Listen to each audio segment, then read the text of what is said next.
चर्चा थी कि हे हेतु हान और हनोपाय, ये चतुर्व्यूह शास्त्र हैं। और इस शास्त्र में हे बताया इस संसार को, जो संसार दुख रूप है, दुख बहुल है। हे का हेतु बताया संयोग को, और संयोग जो है वो दृष्टा और दृश्य का संयोग। हरिओम प्रणाम जी। तो दृष्टा और दृश्य का जो संयोग है, उस संयोग को हे का हेतु बताया, दुख का हेतु बताया, संसार का हेतु बताया। संसार का हेतु ये संयोग है, और संयोग का हेतु अविद्या है, और वो अविद्या अनादि है। अविद्या अनादि है, इसलिए सारी चीज अनादि हो गई, लेकिन वो अविद्या समाप्त होने वाली है। और दृष्टा और दृश्य का जो संयोग है, तो उसमें दृश्य का स्वरूप समझाया कि दृश्य क्या क्या है। अब दृश्य के स्वरूप के बाद में दृष्टा का स्वरूप समझा रहे हैं कि दृष्टा क्या है। वह दृष्टा दृषि मात्र है, दृष्टा दृषि मात्र है, ज्ञान मात्र है, शुद्ध शुद्ध होने पर भी प्रत्यानुपश्य है, प्रत्यानुपश्य है। प्रत्यानुपश्य मतलब बुद्धि का प्रतिसंवेदी, बुद्धि का प्रतिसंवेदी, बुद्धि का जो रूप है वो रूप उसमें आ गया, वो है प्रत्यानुपश्य। वृत्ति सारूप्य अवस्था, प्रत्यय बोलो या वृत्ति बोलो, प्रत्यय और वृत्ति एक ही चीज है दयाराम जी, अलग अलग है? जी महाराज एक ही चीज है। हाँ, प्रत्यय मतलब ज्ञान होता है, और वृत्ति मतलब भी ज्ञान। चित्त का जो ज्ञानात्मक व्यापार है वो है वृत्ति, उसी को हम बुद्धि शब्द से ही बोलते हैं। तो बुद्धि की सारूप्यता, वृत्ति की सारूप्यता वो पुरुष के साथ में हो गई है। और कौन से पुरुष के साथ में हुई है? जो प्रतिसंवेदी है, जो प्रतिसंवेदी पुरुष है उसमें हुई है, शुद्ध पुरुष में संभव नहीं है, ये प्रतिसंवेदी पुरुष में है। तो इसलिए वो शुद्ध होने पर भी प्रत्यानुपश्य है, बिल्कुल शुद्ध रूप है, लेकिन प्रत्यानुपश्य रूप जो है, जो रिफ्लेक्टेड रूप है, जो उसका प्रतिबिंबित रूप है, जो बुद्धि में प्रतिबिंबित हुआ है, वो रूप जो है, उस रूप के बारे में चर्चा कर रहे हैं। और संघात उसी के साथ में है, शुद्ध पुरुष के साथ में संघात नहीं है। संघात जो है उसका जो प्रत्यानुपश्य रूप है उसी के साथ में है। तो दृषि मात्र है दृक् शक्ति विशेषणा अपरामृष्ट। दृषि मात्र कहने पर यह कहा जा रहा है कि दृक् शक्ति जो है वो विशेषण से अपरामृष्ट है। कोई भी विशेषण उस दृक् शक्ति में नहीं लगाया जा सकता, कोई घटाया नहीं जा सकता, इसलिए मात्र शब्द का प्रयोग किया गया है। दृषि मात्र, तो विशेषण अपरामृष्ट, विशेषण से अपरामृष्ट है वो।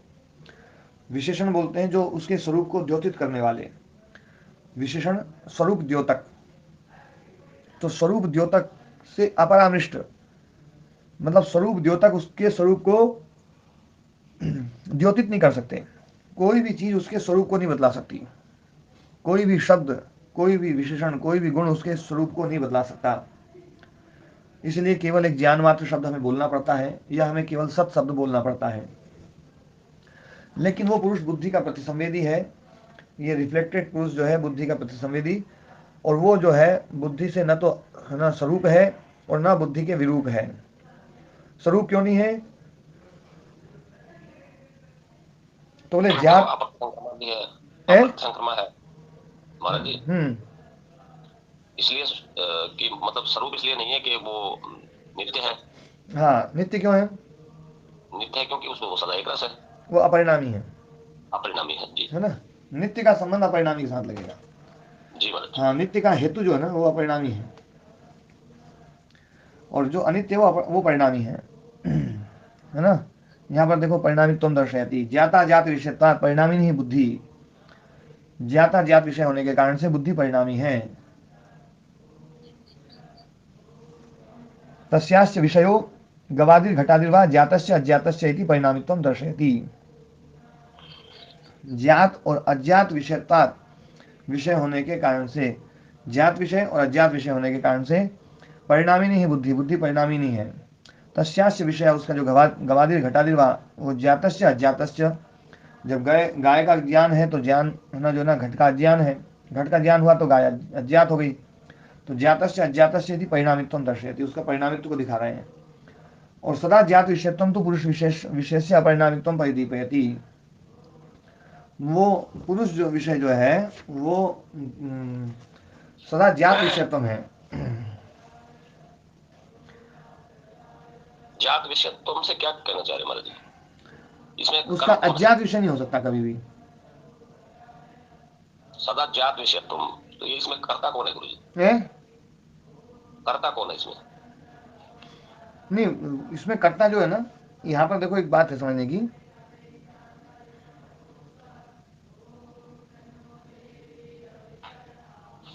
नित्य ज्ञान में कर्ता होना ही नहीं चाहिए महाराज जी। नहीं, इसमें जो है ना, यहाँ पर जैसे गवादी और घटादी है, कभी ज्ञात होते हैं कभी अज्ञात होते हैं। बुद्धि को? हम नहीं, हाँ, बुद्धि को ज्ञात और अज्ञात होते हैं। ऐसा कभी पुरुष नहीं होता है कि पुरुष जो है ना कभी ज्ञात हो कभी अज्ञात हो। महाराज जी ये व्याख्या उल्टी नहीं लग रही? ऐसा लग रहा है कि ये कह रहे हैं कि बुद्धि तो सदा, मतलब बुद्धि का जो विषय, बुद्धि के जो विषय बनते हैं गो आदि घट आदि, ये तो कभी ज्ञात होते हैं कभी ज्ञात नहीं होते। और बुद्धि जो है उससे पुरुष का विषय सदा रहती है, पुरुष सदा बुद्धि को जानता रहता है। ऐसा नहीं कहना चाह रहे? देखो क्या है, विषय यदि अपरिणामी है, विषय यदि अपरिणामी है जी, तो वो ज्ञात विषय ही रहेगा हमेशा। लेकिन महाराज जी अपरिणामी तो बुद्धि भी नहीं है। नहीं, बुद्धि तो परिणामी है।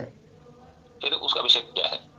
आप अभी जो है ना इसमें एक बात समझो, ये जी हमने जो है ना गवादी और घटादी, जी ये परिणामी है, ज्ञात विषय और अज्ञात विषय होते हैं। जी यहाँ पर पुरुष का जो अपरिणामित्व है वो दिखाने के लिए तो एक बात कही गई कि वो सदा ज्ञात विषयत्व है। सदा ज्ञात विषयत्व क्यों है? क्योंकि उसका रिफ्लेक्शन सदा ही है, एक रस है, एक जैसा है। वो ये नहीं है कि कभी कभी तो होता महाराज है जी कभी नहीं होता है। जानने की जो क्रिया है, जानने की क्रिया बुद्धि में तो हो रही है, पुरुष में तो संभव नहीं, क्योंकि पुरुष में तो क्रिया ही संभव नहीं। तो यहाँ जो सदा ज्ञात विषय तो बता रहे हैं, इसमें विषय कौन है और विषयी कौन है? देखो एक बात समझने की है, इसमें बुद्धि में जो ज्ञातृत्व विषय जो आ रहा है वो किसके कारण से आ रहा है? पुरुष के सानिध्य के कारण से आ है रहा ना, पुरुष के सानिध्य के कारण से आ रहा है। और यदि पुरुष में परिणामित्व होता, परिणाम होता, तो वो ज्ञातृत्व विषय जो है वो कभी आता कभी नहीं आता, कभी ज्यादा आता कभी कम आता, जी है ना। पर चूंकि वो एक रस है, इसलिए उसके कारण से जो ज्ञातृत्व विषय बुद्धि में आ रहा है वो भी एक रस जी है ना। तो यही उस पुरुष का अपरिणामित्व दिखा सकता है। महाराज इस प्रकार से तो फिर जो चैतन्य शक्ति है, चिति शक्ति, आत्मा है, आत्मा एक प्रकार से विषय बन गई है तो बुद्धि का। देखो बुद्धि का विषय बनती है, वो कौन सा पुरुष बनता है? जो है ना, जो ना रिफ्लेक्टेड पुरुष है। रिफ्लेक्टेड पुरुष तो बुद्धि का विषय बनता ही है ना। इसको महाराज जी ऐसे कहा जा सकता है, विषय नहीं बनती, वो खुद ही बन जाती है आत्मा, ऐसे कहा जा सकता है। हाँ, आत्मा अपने आप को देखता है। हाँ, पर आत्मा के कारण से हम ये मान सकते हैं कि आत्मा के कारण से बुद्धि में ज्ञातृत्व विषय आ गया। हाँ, और वो खुद ही आत्मा मान और लेती है। ज्ञातृत्व शक्ति आ गई, और ज्ञातृत्व शक्ति के कारण से वो रिफ्लेक्टेड जो पुरुष है उसको जानने का प्रयास करता है। ओम गुरु हाँ, ओम। मैं थोड़ा सा निवेदन करना चाहता हूँ कि यदि सही हो तो देख जी, इस सदा ज्ञात विषय तो ये जो पुरुष है ये तो सदा ही ज्ञात विषय वाला होता है, इसी कारण से उसका परिणामित्व नजर आता है, प्रकाशित होता है। महाराज जी अब प्रश्न ये उठता है कि आत्मा को विषयी तो माना जा सकता है परंतु विषय को नहीं माना जाता कहीं भी, ऐसा मेरी बुद्धि में ऐसा बैठा हुआ है। देखो जो रिफ्लेक्टेड जो आत्मा है, जो रिफ्लेक्टेड है ना, वो तो है ना जो है विषय बनेगा ही बनेगा। उसको उसमें है ना, उसमें कर्तृत्व, उसमें भोक्तृत्व, उसमें जो है ना विषय रूपता, उसमें वृत्ति सारूप्यता, और उस पुरुष के लिए भोग, वो तो सब उसका वो तो विषय बनता ही है। महाराज जी यहाँ ऐसा लग रहा है कि पुरुष शब्द से दो बातें कही जा रही है। एक जगह जहाँ दृष्टा दृश्य मात्र शुद्धोपी कह दिया, ये दूसरा पुरुष है, प्रत्यानुपश्य ये दूसरा पुरुष है जी। और इसको कोई मतलब खुले शब्दों में तो कोई शास्त्र स्वीकार नहीं कर रहा है, लग रहा है। ना, इसको तो सब शास्त्र स्वीकार करते हैं। प्रत्यानुपश्य जो पुरुष है, प्रत्यानुपश्य जो पुरुष है उसके लिए ही सारी चीजें बताई जाती है कि भैया वो ही उसका ना वो है, उसी के लिए यहाँ पर है, भोग और फल उसी के लिए है, पुरुषार्थ के लिए क्रिया है, पुरुष के लिए जो ना उसका वो उसके फल का भोक्ता वो है, ये तो बताया जाता है। महाराज जी, ये पुरुष यदि यदि उसी पुरुष के बारे में अगर नहीं कहा जा रहा होता तो ये जो शब्द जो मतलब बोल रहे हैं सदा जात विषयत्वं तो पुरुषस्य अपरिणामित्वं परिदीपयति, तो यहाँ तो शुद्ध पुरुष की जैसी बात बताई जा रही है। ना शुद्ध पुरुष नहीं है जी महाराज, यहाँ पर रिफ्लेक्टेड पुरुष है। जी महाराज। और रिफ्लेक्टेड पुरुष जो है ना, शुद्ध पुरुष की तो महाराज जी कहीं बताई नहीं जा रही, कहीं भी नहीं बताई जाएगी। हाँ, शुद्ध पुरुष का चर्चा नहीं हो सकती है। शुद्ध पुरुष की चर्चाएं जो होंगी ना वो नेति नेति के द्वारा होती हैं, जी महाराज, है ना। वो विशेषण से अपरामृष्ट है, उसका विशेषण एक दो लाइन पहले विशेषण अपरामृष्ट कह दिया उसको, और दो लाइन नीचे ही उसी को विशेषण विशेषित करने लग जाए, तो ऐसा कैसे हो सकता है, जी महाराज। है ना। तो यहाँ पर जो प्रतिसंवेदी पुरुष जो है ना, उस पुरुष के लिए कहा जा रहा है। उस पुरुष का है ना जो ज्ञात विषयत्व जो है वो ही अपरिणामित्व परिदीपयति, अपरिणामित्व को दिखा रहा है। पुरुष का सदा ज्ञात विषयत्व ये परिणामित्व को दिखा रहा है। तो जो सदा ज्ञात विषयत्व जो शब्द है ना, यही इस वाक्य का करता है। महाराज जी, सदा ज्ञात विषयत्व में मतलब पुरुष जो है वो विषय बना हुआ है या विषयी है? वो पुरुष जो है ना वो बुद्धि का प्रेरक है। बुद्धि में विषय शक्ति मतलब विषय को देखने की शक्ति का हेतु बना हुआ है, एक बात। और उस बुद्धि के द्वारा जो पुरुष है वो जाना जा रहा है, तो वो विषय रूपी बना हुआ है। जी, ठीक है महाराज। ये अगला देखना गुरु जी सेंटेंस जी, इस पे ही मुझे तो वो हुआ था, इसलिए मैंने यहाँ पर भी आप नाम शब्द का अर्थ जो ना वो कर रहे हैं। नाम शब्द यहाँ पर अव्यय वाला है नाम। सदा ज्ञात विषयत्व तो पुरुषस्य अपरिणामित्व परिदीपयति। ज्ञात विषयत्व जो है ना पुरुष का, वो अपरिणामित्व परिदीपित करता है, क्योंकि ये हमेशा जो है ना सदा ज्ञात होता है। मेरा भी नहीं रहा, ये किसी विद्वान का भी ये है, बाद में मैंने पढ़ा है, उसने भी वही लिखा हुआ है, तो ये मेरा भी नहीं रहा। उस समय मेरे को जो शक हो रहा था वो तो तब मैंने थोड़ा उस बात के लिए इंसिस्ट किया था, लेकिन अभी दूसरे महापुरुष ने भी आपकी तरह के ही किसी ने लिख दिया, तब ये कन्फर्म हो रहा है। इसलिए इसको आपको पूरी तरह से स्पष्ट कर दे कि क्या है। देखो, नहीं बुद्धिश्च नाम पुरुष विषयश्च स्यात् ग्रहिता अग्रहिता च इति। यहाँ पर जो बुद्धि शब्द है ये ज्ञानार्थक है। बुद्धि शब्द जो है ये ज्ञानार्थक है। नहीं बुद्धिश्च नाम पुरुष विषय, जो पुरुष है ना, जो ना पुरुष रूप जो विषय है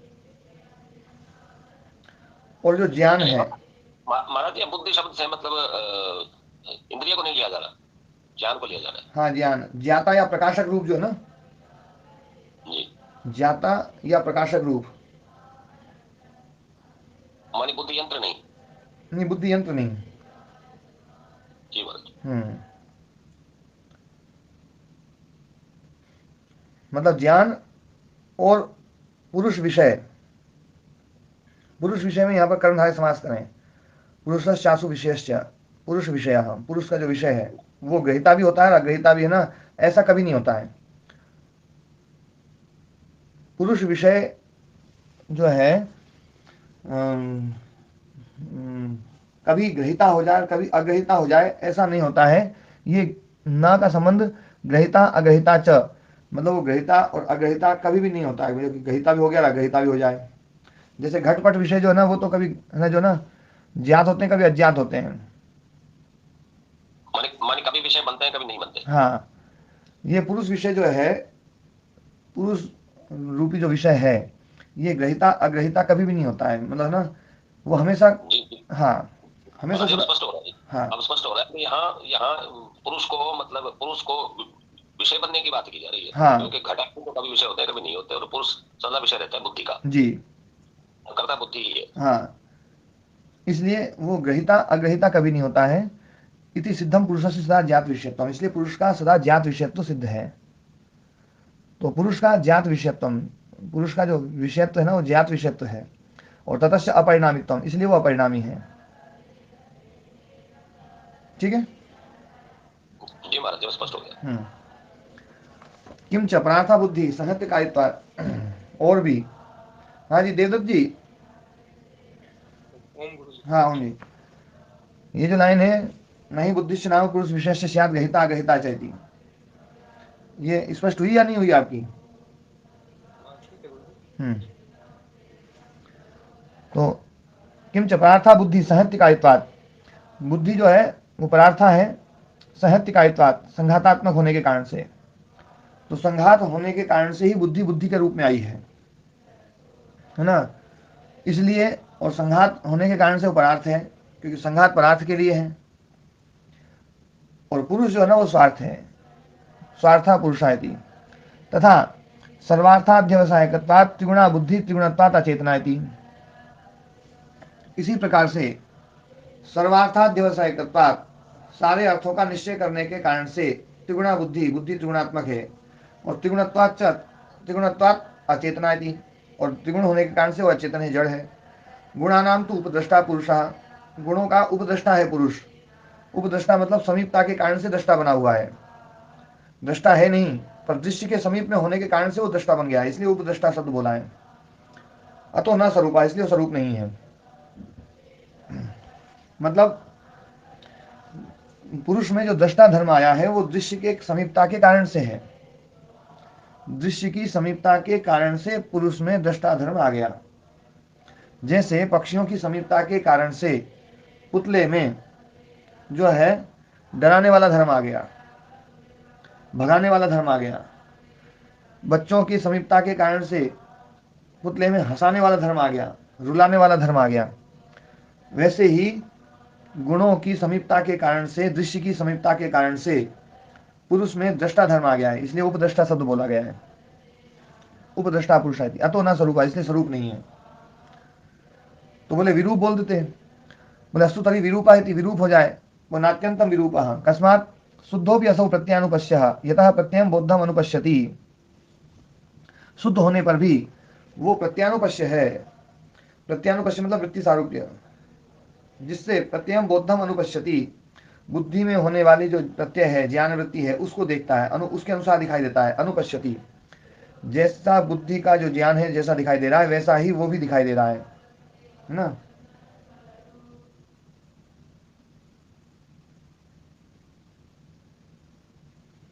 ज्ञान वृत्ति या जो बुद्धि का जो विकार है, जो प्रत्ययम बोद्धम, बोद्धम मतलब बुद्धि का विकार, बुद्धि में होने वाला वो प्रत्यय है ना। हाँ समझे, जैसे यहाँ पे प्रत्यानुपश्य की बात की है और शुद्ध पुरुष की भी कह रहे हैं कि वो मतलब उसमें कोई परिणाम नहीं आता। तो यहाँ अगर शुद्ध पुरुष की बात बना की जैसे तो प्रत्यानुपश्य ही कहा जाए इसको, या संघातात्मक जो पुरुष है उसी को मतलब संघातात्मक करके कहा जाए तो ज्यादा स्पष्ट नहीं होता। ऐसे थोड़ा सा आवाज आपकी कम आई, आवाज कम आई, थोड़ा सा फिर से बोलिए।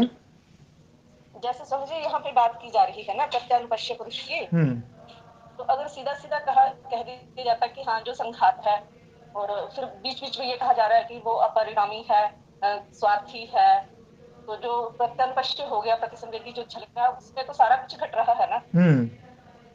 तो फिर इसमें थोड़ी सी ना समझ में कम आ पाती है कि किसकी बात की जा रही है।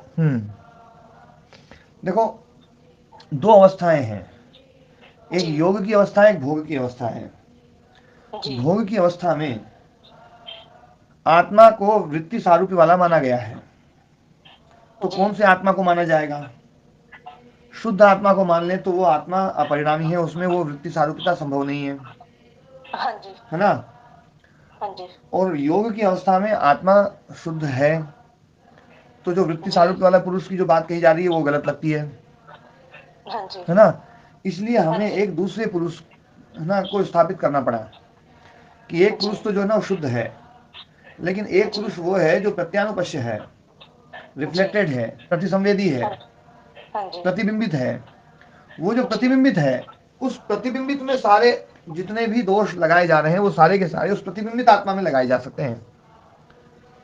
ये तो इस दर्शन की या हमारे भारतीय दर्शन की सबसे बड़ी विशेषता है। ये जिस चीज को समझा नहीं जा रहा है या कम लोग समझ रहे हैं या उस पर ध्यान नहीं दे रहे हैं, इस दर्शन की सबसे बड़ी विशेषता ही वो है। ये दर्शनकार जो है ना आत्मा को शुद्ध भी किस प्रकार से रखते हैं, कितनी बड़ी बात है कि आत्मा को शुद्ध भी रख लेते हैं और आत्मा को प्रत्यानुपश्य भी बना लेते हैं। खेल भी देख लेते हैं महाराज जी, और संसार का खेल भी देख लेते हैं, यही हमारे दर्शन की खासियत है। हाँ, किस मतलब जो है उसके लिए भोग भी हो रहा है, उसके लिए ना क्रिया भी हो रही है, वो भोक्ता भी बन रहा है, कर्ता भी बन रहा है, सब कुछ बन रहा है, और वो अपरिणामी भी है। तो वो अपरिणामी भी है और वो कैसे है, तो उसी को बता रहे हैं कि भैया देखो ये जो चीज है ना ये शुद्ध पुरुष में नहीं है, ये रिफ्लेक्टेड पुरुष में है, प्रतिसंवेदी पुरुष में है, जो बुद्धि का प्रतिसंवेदी है। और जो बुद्धि का प्रतिसंवेदी जो पुरुष है, वो पुरुष भी उस पुरुष जैसा सामर्थ्यशाली है। कैसे सामर्थ्यशाली है?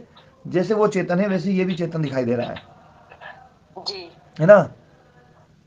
और जैसे उसके रूप है, मतलब क्योंकि उसमें देखो एक चेतना ही है बस, बाकी तो और सब चीज अपन और क्या धर्म डालेंगे उसमें, और कुछ नहीं डाल सकता। केवल चेतना ही तो अपन है जो आत्मा में है। आत्मा को हम चेतन ही बोल सकते हैं, बाकी तो और कुछ क्या बोलेंगे, है ना। हाँ जी। जैसे फूलों के भीतर मणि रखी हुई है, तो वो मणि लाल हो गई है, सब तरफ से लाल हो गई है। अब फूलों में केवल लाल रंग है जो मणि में आ रहा है ना जी, ठीक है ना। हाँ जी। तो वो लाल रंग जो आ रहा है उसके कारण से ये बिल्कुल लाल हो गई है जी। और जिस ढंग का लाल कलर होता है उसी ढंग का लाल कलर मणि में भी आता है।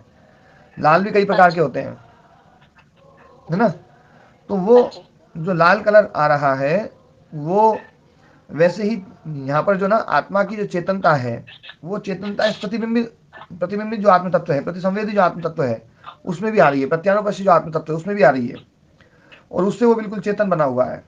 और वो चेतन बना हुआ है तो उसके लिए पुरुष शब्द का प्रयोग होता है, और वो कर्ता भी बना हुआ है, भोक्ता भी बना हुआ है, वो परिणामी भी है। वो आत्म तत्व जो है वो अपरिणामी है, शुद्ध, लेकिन ये परिणामी है। चेतना आ रही है एक जैसी, जी। चेतना आ रही है, लेकिन वो परिणामी है, ये अपरिणामी नहीं है। रिफ्लेक्टेड जो पुरुष है, वो रिफ्लेक्टेड पुरुष जो है वो परिणामी है। वो परिणामी क्यों है? क्योंकि जिसमें रिफ्लेक्शन है उसमें परिणाम है। हाँ जी। ठीक है ना। हाँ जी। उसमें परिणाम होने के कारण से उसको वो परिणामी बना हुआ है। जी। ठीक है ना। हाँ जी।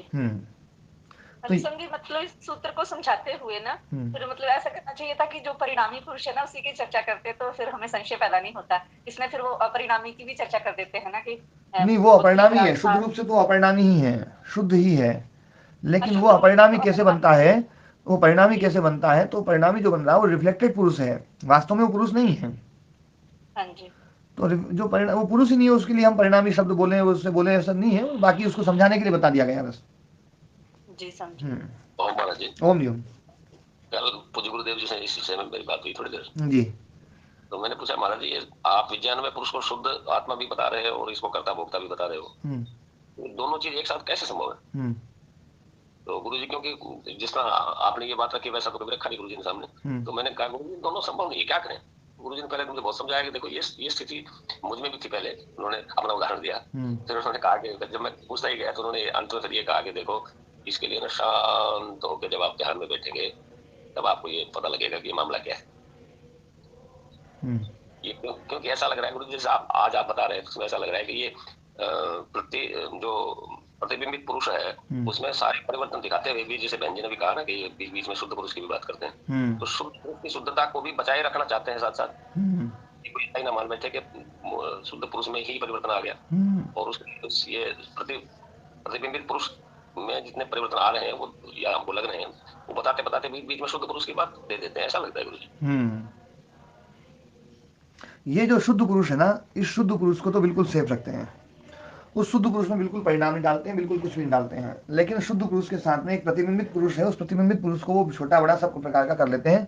और वो जो छोटा बड़ा है वो वास्तव में पुरुष के कारण से नहीं है, वो उस जो प्रतिबिंबित जिसमें हो रहा है उस शीशे के कारण से है, उस चित्त के कारण से। वो प्रत्यानुपश्य हो गया, वो वृत्ति सारूप्य हो गया, है ना। हाँ, क्योंकि जो बुद्धि का जो विकार है, उस बुद्धि के विकारों को उपद्रष्टा होकर के, उपद्रष्टा मतलब ये उपद्रष्टा शब्द में भी बहुत बेचैन आवाज है। हाँ, उपद्रष्टा मतलब समीपता के कारण से दृष्टा बन गया, जो दृष्टा है नहीं वास्तव में, दृष्टा नहीं है।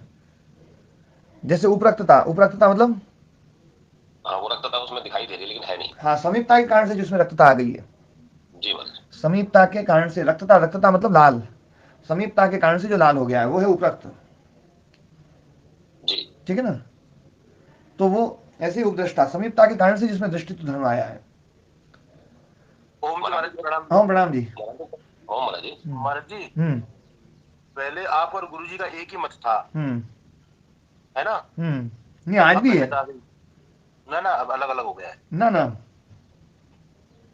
गुरुजी का हमारा मत एक ही है।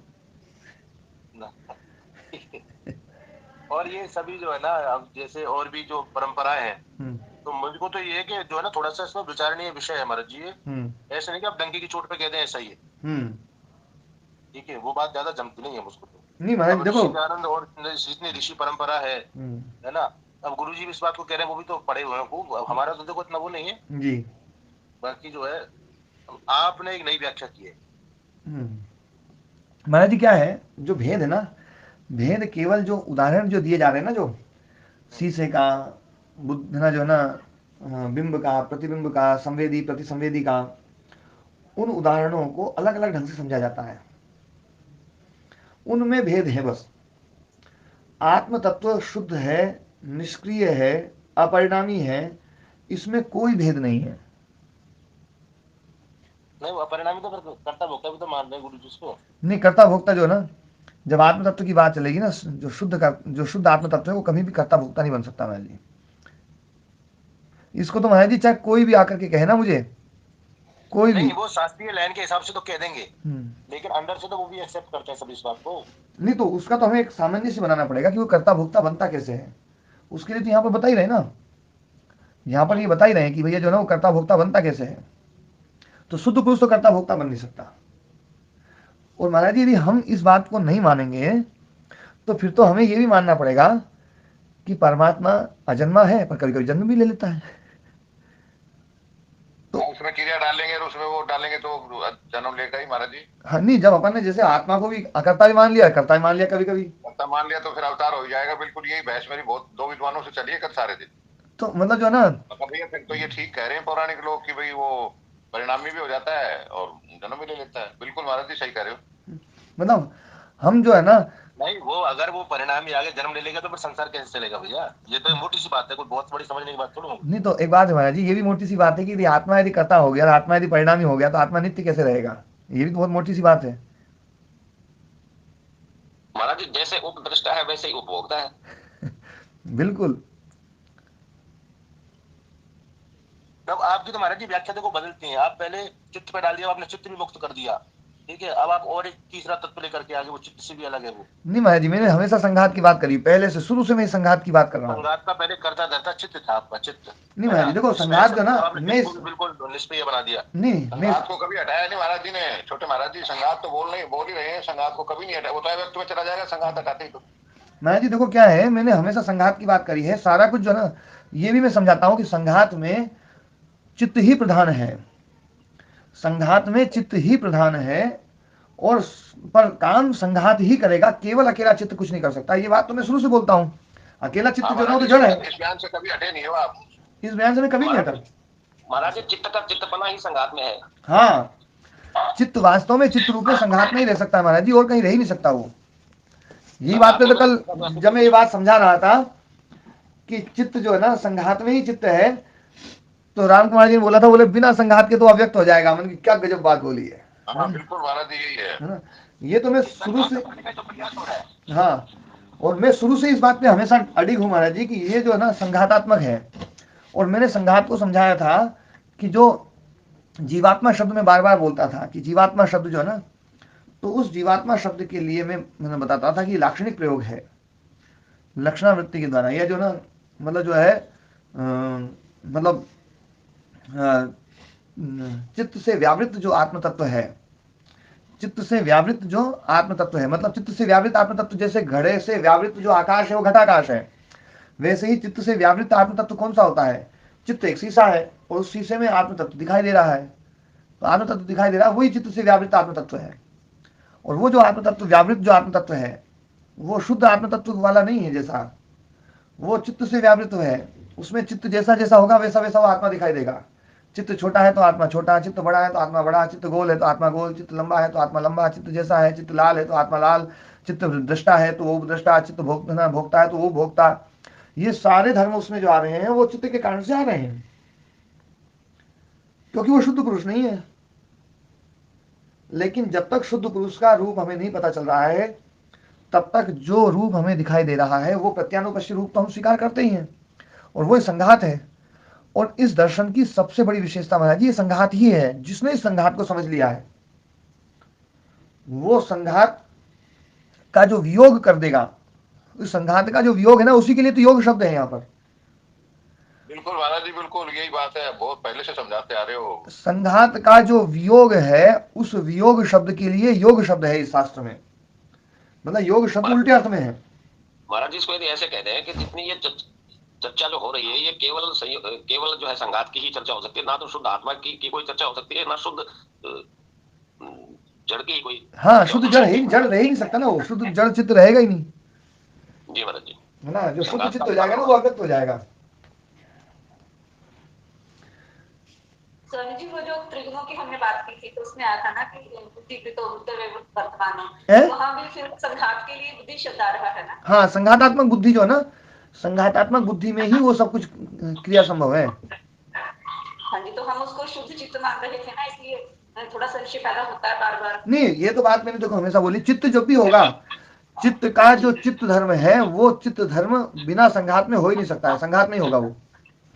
हाँ जी, समझी आपने बोली, समझ भी आती है, लेकिन फिर भी थोड़ा दिमाग इधर उधर चला जाता है ना। हाँ, देखो मैं इस सिद्धांत को हमेशा से बोलता आया हूँ, इसको फिर से प्रतिपादित कर रहा हूँ कि चित्त में बहुत सारे धर्म हैं। कौन कौन से धर्म हैं? चित्त में जो है ना शांत घोर मूड अवस्था है, चित्त में है ना जो है क्षिप्त मूड विक्षिप्त एकाग्र निरुद्ध अवस्था है, चित्त में प्रमाण विपर्य विकल्प निद्रा स्मृति रूप व्यापार है, चित्त में 7 अदृष्ट धर्म है ना, निरोध धर्म संस्कार परिणाम जीवन चेष्टा शक्ति, ये चित्त के धर्म है। ग्रहण धारण ऊह अपोह तत्व ज्ञान अभिनिवेश, ये चित्त के धर्म है। लेकिन ये सारे के सारे धर्म जब संघात होता है तभी चित्त में आते हैं, नहीं तो नहीं हो सकते। वो चित्त के धर्म है, लेकिन ये अभिव्यक्ति जो है ना, वो व्यक्त ही संघात में होंगे, और संघात खत्म हुआ तो अव्यक्त हो जाएगा, कोई धर्म व्यक्त नहीं हो सकता उसका। ये बात महाराज जी मैं पहले से बोलता आया हूं, और इस बात को मैं आज भी स्थापित कर रहा हूं। बिल्कुल महाराज जी, ये कटेगी नहीं बात, नहीं कटेगी। तो ठीक है महाराज जी, वो आपका चिंतन है, बस सबका अपना अलग अलग है दर्शन का। महाराज जी थोड़ा बहुत आप अपनों भी तो बताओ, छोटा महाराज जी। हम तो महाराज जी का आपको स्वतंत्र हो, थोड़ा घणो चिंतन थारो बताओ, घना दिन होगा लाल कपड़े पहने आप तो। अरे ये जो बात बोल रहे थे राम कुमार जी, ये बात थोड़ी महाराज जी इतनी चले, महाराज जी की हमारी चले कदे से इतनी तो चले महाराज जी, हम अब मैं आपको कुछ बोल दूंगा तो फिर बजर मिल जाएगी रेडी। तो बोलो बोलो, कोई बात नहीं महाराज जी, कोई बात नहीं, आप रख के फर्क पड़ा कितना ही देते हमारा कोई फर्क नहीं पड़ता। चलो ठीक है, कोई बात नहीं भाई। देखो हम तो जो है ऋषि दयानंद जी की जो मान्यता है उसके अलावा हमें कुछ जसना नहीं है। नहीं, उनकी अच्छी बात है महाराज जी, ये तो बहुत बढ़िया बात है। ऋषि दयानंद को पकड़े रहोगे तो आ जाओगे महाराज जी के पास, क्योंकि महाराज जी ने भी ऋषि दयानंद को पकड़ रखा है, और ऋषि दयानंद महाराज जी के साथ है, सारे साथ को ना। सत्य के ग्रहण करने और सत्य के छोड़ने में सर्वदा उद्यत रहना चाहिए। ये महावाक्य था ऋषि दयानंद का, बस ऋषि वाक्य को पकड़ लो, समझ लो ऋषि को पकड़ लिया आपने।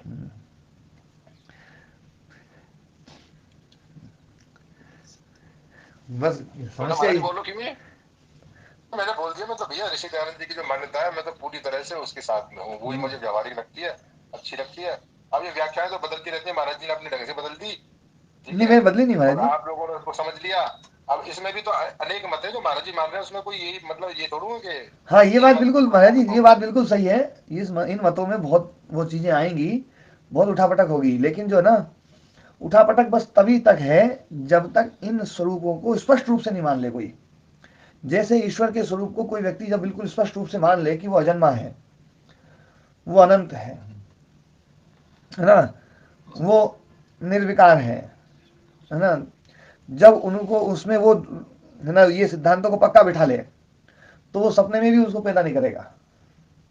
सपने में भी उसको ना उसको फिर यूं नहीं कि भैया भगवान जन्म ले रहे हैं, सपने भी आने बंद हो जाएंगे उसके।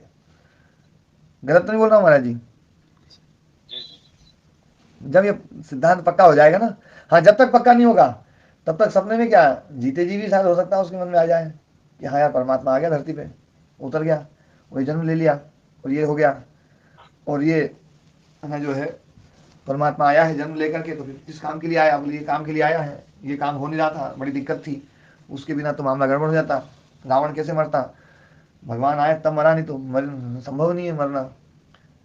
तो वो शक्ति भी कम कर देता भगवान की, जबकि भगवान की शक्ति तो इतनी है कि ये रावण क्या, ये धरती क्या, ये आकाश गंगा क्या, ऐसी ऐसी करोड़ों आकाश गंगा, खरबों खरबों खरबों आकाश गंगा, अनंत आकाश गंगा है, उन सबको ऐसे नचा देता है, फट से नचती, वो तो नचती है ना उसकी व्यवस्था में।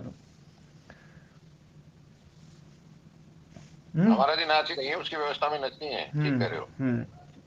लेकिन हम जो ना जब उसमें होते हैं तो फिर उसमें मतलब जब स्पष्ट सिद्धांत स्पष्ट नहीं है, तो सिद्धांत स्पष्ट नहीं है तो हम उन सिद्धांतों को भी मानते हैं जो सिद्धांत हमारे ना विरोधी सिद्धांत होते हैं। आपस में एक दूसरे के विरोधी होते हुए भी हम उनको बड़े सहर्ष रूप से स्वीकार करते हुए चलते हैं। और जब हमें पक्का होता है तो हमें बाद में हंसी आती है कि यार देखो, दो विरोधी सिद्धांतों को हम बिल्कुल एक ही मान रहे थे और बिल्कुल एक साथ चला रहे थे। जी महाराज जी, जैसे वो जीप की जो कल्पना करके भी तो भीख ही मांग रहे हैं। हाँ कि भैया जीप मिल जाएगी, बढ़िया गाड़ी मिलेगी, तो मैंने फिर क्या करेंगे, बोले गाड़ी में भीख मांगने चलेंगे। जी महाराज। गुरुदेव नमस्ते जी। 4 चरण ओमकार के बता दिए तो हमारे से ईश्वर अलग कहाँ रहे गुरुदेव? जब 4 चरण ओमकार के बता दिए तो सारे उन्हीं में, सारा सब कुछ उन्हीं में समा गया, तो ईश्वर अलग हमारे से कहाँ रहे? अवतार मान लो चाहे ना मान लो, अंतर क्या है? कुछ भी नहीं। चौथे चरण के दर्शन तो हो नहीं पाते गुरुदेव, 3 चरणों में सारा संसार समेट दिया, बस इसी में ठीक है। और क्या? जो 3 चरण है ना, उन तीनों चरणों को अलग अलग ना मानना पड़ेगा हमें, परंतु है तो एक ही चीज। जब एक चीज है ना तो वो चरण नहीं है, फिर उसको चरण से रहित मान लो फिर, जी है ना। तो बोलना क्यों फिर गुरुदेव? देखो हाथी जो है ना, हाथी के 4 भाग हैं, पूंछ है, सूंड है, पैर है, कान है ना। तो पूंछ और पैर में अंतर है, अंग तो उसी के हो गए ना गुरुदेव? अंग उसी के हैं बिल्कुल, है ना।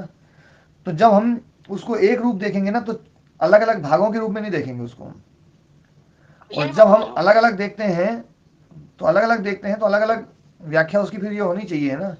जैसे आप जब दांत दर्द होता है ना, तो हार्ट वाले के पास में नहीं जाते हैं, दांत वाले के पास में, क्योंकि आपको पता है कि दांत अलग है, हार्ट अलग है, जबकि है एक ही। है तो डॉक्टर है गुरुदेव।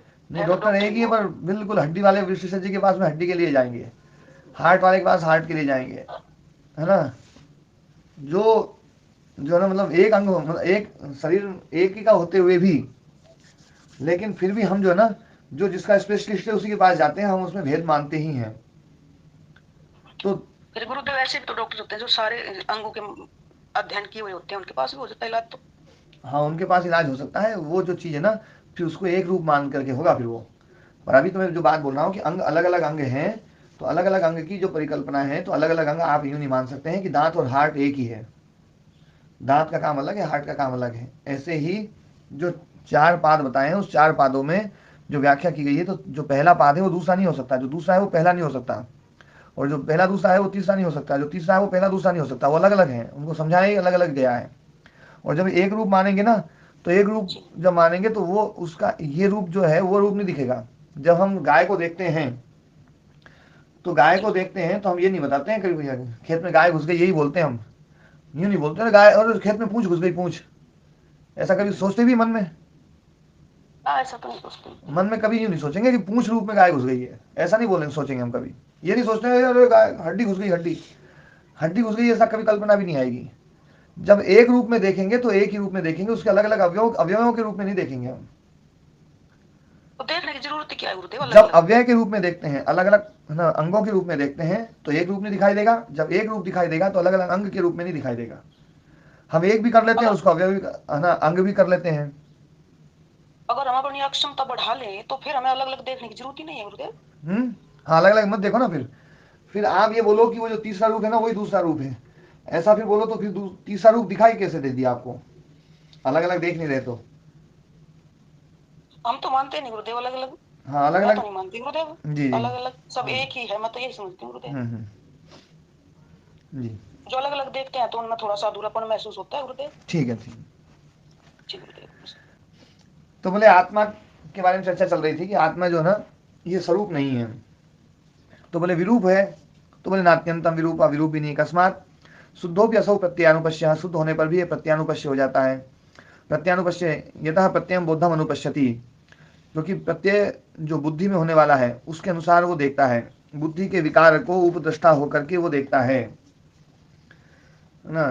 तम अनुपश्यन अतदात्मा भी तदात्मका एवं प्रत्यय भासते, और उसको अनुपश्यन जो उपद्रष्टा होकर के जो देख रहा है वो अतदात्मा भी, वैसा न होता हुआ भी तदात्मका इव प्रत्यवभासते, वैसा ही वो प्रत्यवभाषित होता है।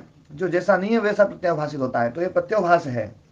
प्रत्यवभास मतलब जैसे रस्सी में सर्व प्रत्यवभाषित होता है। तथा चोक्तम अपरिणामी नहीं भोक्ति शक्ति है जी। तथा चोक्तम अपरिणामिनी भोक्ति शक्ति अप्रतिसंक्रमा च परिणामिनी अर्थे प्रतिसंक्रांता इव तद्वृत्तिम अनुपतति तस्यास्य प्राप्त चैतन्योपग्रह रूपाया बुद्धिवृत्ति अनुकार मात्रतया बुद्धिवृत्ति अवशिष्टाय ज्ञान वृत्ति इत्याख्यायते। तो तम अनुपश्यन अतदात्मा अपि तदात्मका इव प्रत्यवभासते, वो वैसा नहीं है पर वैसा दिखाई देता है, वैसा प्रत्यवभाषित होता है। और इसलिए कहा गया है अपरिणामिनी भोक्ति शक्ति, भोक्ति शक्ति अपरिणामिनी है, अप्रतिसंक्रमा है, लेकिन परिणामिनी अर्थे परिणामी अर्थ में प्रतिसंक्रांता इव प्रतिसंक्रांत होती हुई तद वृत्ति में अनुपतति, उस वृत्ति के अनुसार दिखाई देती है। तस्याश्च प्राप्त चैतन्योपग्रह रूपाया, और उसका जो प्राप्त चैतन्योपग्रह रूपाया जो बुद्धि वृत्ति है, जो प्राप्त चैतन्योपग्रह रूप उपराग के कारण से जिसने चैतन्य रूप ग्रहण कर लिया है, उपग्रह रूप मतलब उपराग के कारण से, समीपता के कारण से, है ना, उपरागो येन रूपेण तत् तथा प्राप्त चैतन्योपग्रह रूपम यस्याः सा, उपरागो येन रूपेण जिस रूप के साथ में उसका उपराग हो गया है, और तथा प्राप्त चैतन्योपग्रहम रूपम, तो प्राप्त चैतन्य उपग्रह रूप हो गया है जिसका, ऐसी वो जो बुद्धि वृत्ति है, उस बुद्धि वृत्ति के अनुकार मात्रतया, उस बुद्धि वृत्ति के आकार जैसी अनुकार मात्रतया होने के कारण से बुद्धि वृत्ति अविशिष्टा, बुद्धि वृत्ति से अविशिष्ट अभिन्न बिल्कुल एक जैसी दिखाई देती है। ज्ञान वृत्ति इति इत्याख्यायते, ऐसा कहा जाता है। तो प्रत्यानुपश्य जो होता है वो अपरिणामी होते हुए भी परिणामी दिखाई देता है, बुद्धि वृत्ति जैसा हो जाता है।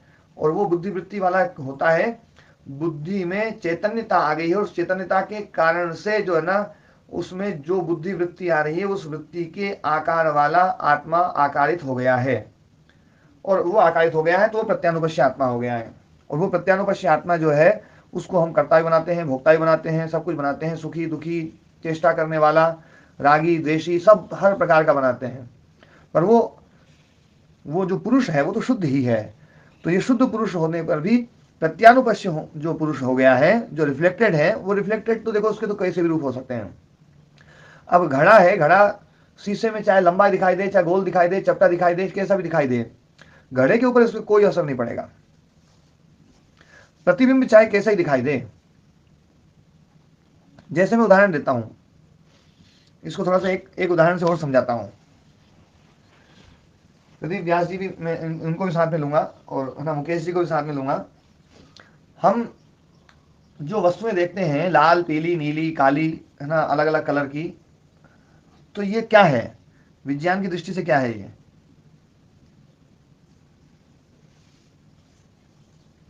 विज्ञान ऐसा मानता है, हाँ चलो मैं बताता हूं।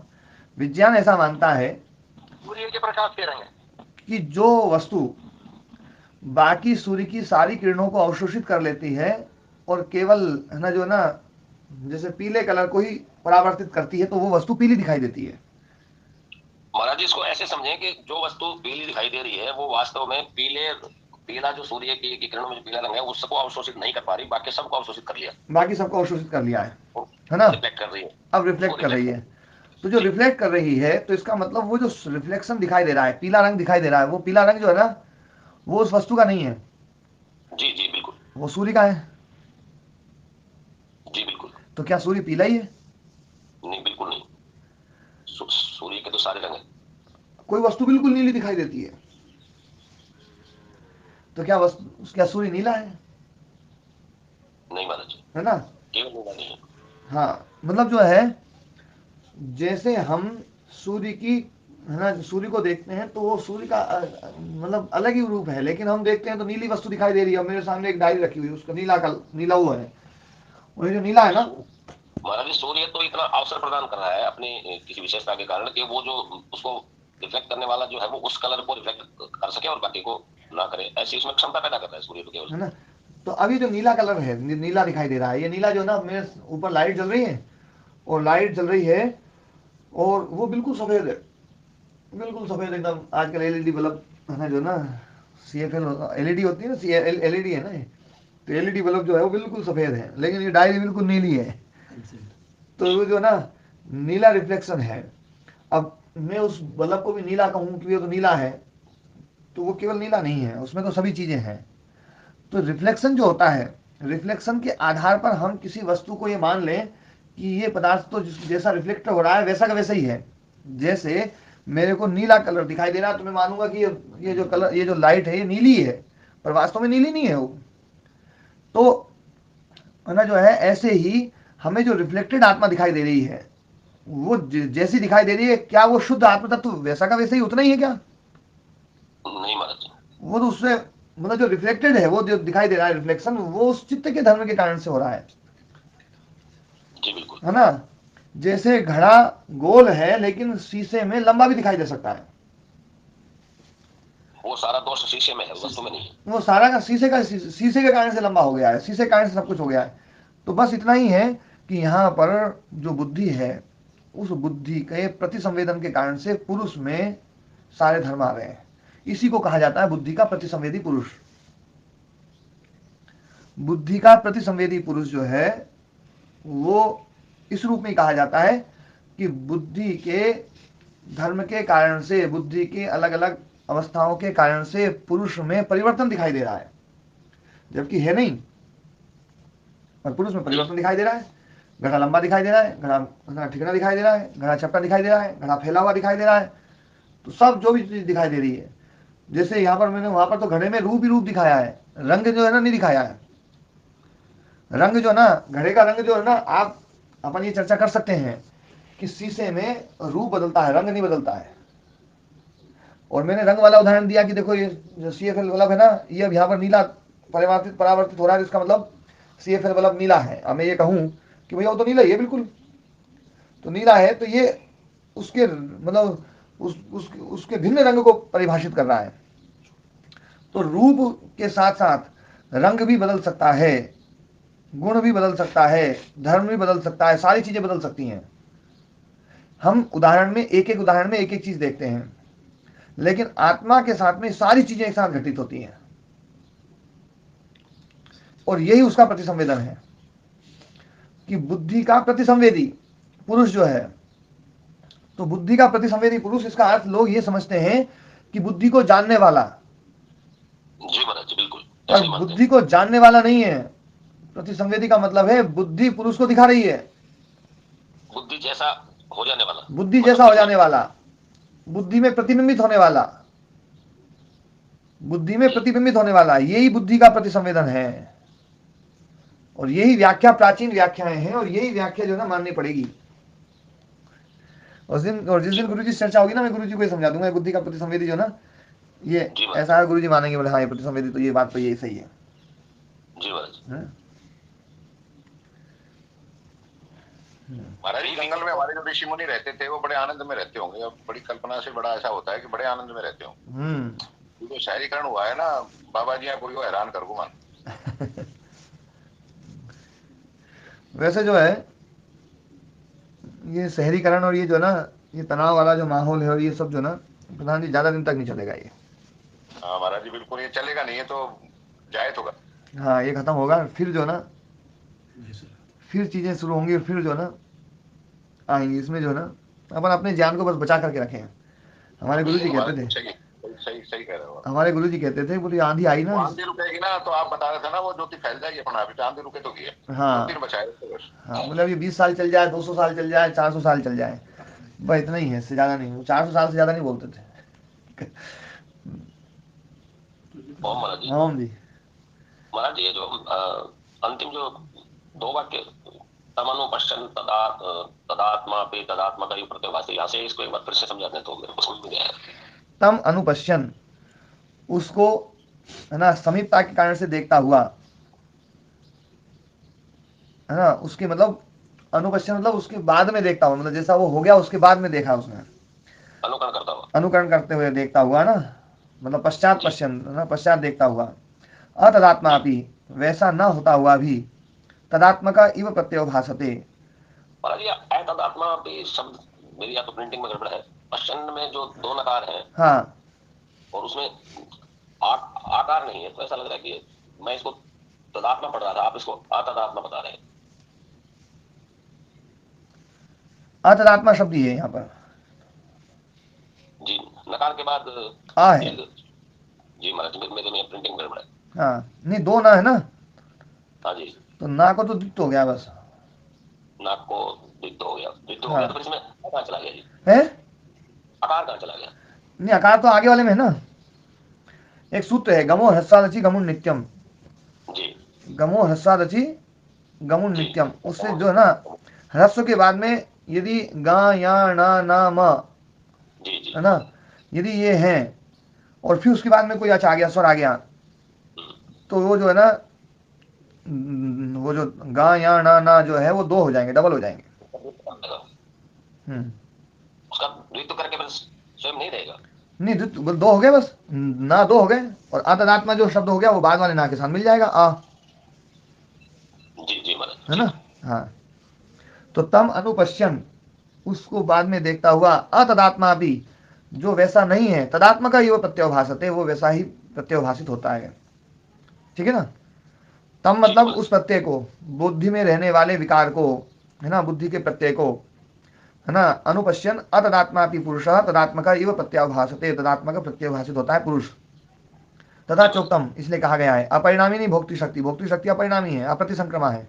परिणामी अर्थ प्रतिसंक्रांता इव, परिणामिनी अर्थ में प्रतिसंक्रांत होती हुई, प्रतिसंक्रांता इव, प्रतिसंक्रांता मतलब संक्रांत होती हुई, सी लग रही है इव, है ना। तद वृत्ति में अनुपतति, उस वृत्ति के का अनुपतन करती है, उसमें है ना, पहले वो वृत्ति होती है, वृत्ति के बाद में फिर ये उस वृत्ति रूप होता है। तस्यास्य प्राप्त चैतन्योपग्रह रूपाया बुद्धि वृत्ते है, और जो बुद्धि वृत्ति है, जिसमें बुद्धि वृत्ति में प्राप्त चैतन्योपग्रह रूप है, मतलब जिसमें चैतन्यता आ चुकी है, उस बुद्धि वृत्ति के अनुकार मात्रतया, उसके जैसा होने के कारण से बुद्धि वृत्ति अवशिष्टा, बुद्धि वृत्ति से अविशिष्ट, उससे अभिन्न, उसके जैसी दिखाई देगी, वो ज्ञान वृत्ति, वो ज्ञान वृत्ति ऐसी समाज दिखाई देती है बुद्धि वृत्ति से।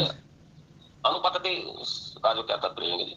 अनुपतति का मतलब है पहले कोई गिरा, उसके बाद में उसके जैसे जैसे वो साथ में दूसरा गिर गया, वो अनुपतति, उसमें पड़ा हुआ। गिरने से क्या तात्पर्य है, मतलब उसमें उस जैसे रूप को धारण करने वाला, उसमें पड़ गया, उसमें है ना, उसमें तद वृत्ति में अनुपतति, उस वृत्ति का अनुसरण करने वाला, उस वृत्ति का रूप वाला, उस वृत्ति का रूप हो गया है, जो वृत्ति सारूप हो गया है जो। जी। ओम स्वामी जी। हाँ ओम जी। ओम स्वामी जी, मैं तो अभी नया जुड़ा हूँ और थोड़ा सा एक क्वेश्चन है जी। स्वामी, जैसे कल चर्चा हुई थी, ईश्वर अनंत है, अजन्मा है ना, जिसका कोई रूप नहीं, कोई आकार नहीं, आज भी थोड़ी सी चर्चा हुई। तो जैसे हम श्री राम जी आए, श्री कृष्ण जी आए, उनको हम क्या मानते हैं? एक बार ईश्वर के स्वरूप के बारे में मैं चर्चा करूंगा, उसके बाद में फिर इस विषय पर थोड़ी सी चर्चा अपन करेंगे तो ज्यादा अच्छा रहेगा। चलो ठीक है ना। हाँ हाँ जी, क्योंकि ये विषय जो ना थोड़ा बताऊंगा तो उसका असर गलत होगा, और पूरा समझाऊंगा तो भी समझ में आएगा। जी ओम। इनको थोड़ा जल्दी लीजिए ना गुरु जी, है ये ईश्वर और आत्मा इनको जल्दी लीजिए ना, थोड़ा कंफ्यूजन पैदा होता रहता है बार बार लोगों को। तो कंफ्यूजन जितना ज्यादा होगा ना उतनी जल्दी क्लियर होगा, फिर वो कंफ्यूजन तो होना ही चाहिए। हाँ, जैसे ये मतलब अपने 27 सूत्र हो जाए, उसके बाद में फिर उसको ले लेंगे।